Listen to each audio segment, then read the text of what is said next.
কিছু, কিছু যুবক আছে এমন, তারা চায় তাদের অন্তরে পরনারীকে বা গাইরে মহরমকে দেখার খেয়াল বা চাহিদা একেবারেই সৃষ্টি না হোক। এবং এমনটা না হওয়ার কারণে তারা অনেক সময় পেরেশান হয়ে যায় এবং মনে করতে থাকে আমাদের জিকির মুরাকাবার ধারা কোনো উপকার হচ্ছে না। কিন্তু মনে রাখবেন, এটা শয়তানি কুমন্ত্রণা। যদি আপনার অন্তরে কুদৃষ্টির আগ্রহই না জাগে, তাহলে সেইটা থেকে বেঁচে থাকা কি এমন বীরত্বের কাজ? যেমন অন্ধ ব্যক্তি যদি বলে বেড়ায়, "আমি পরনারীকে দেখি না", তাহলে এতে গর্ব করার কি কিছু আছে?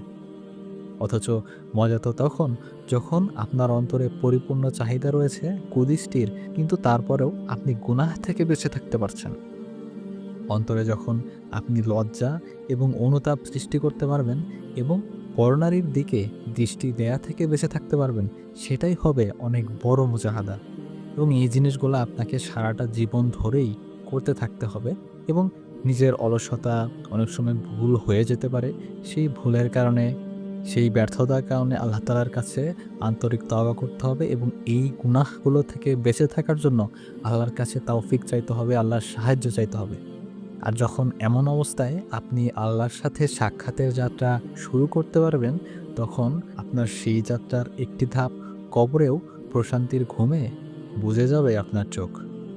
হয়তো মন কান্নাকে ফেরেশতা পরস্পর বলাবলি করবে, "আস্তে, আস্তে কথা বলো শিয়রে, কেঁদে, কেঁদে মাত্রই তো গেল ঘুমের ঘরে।"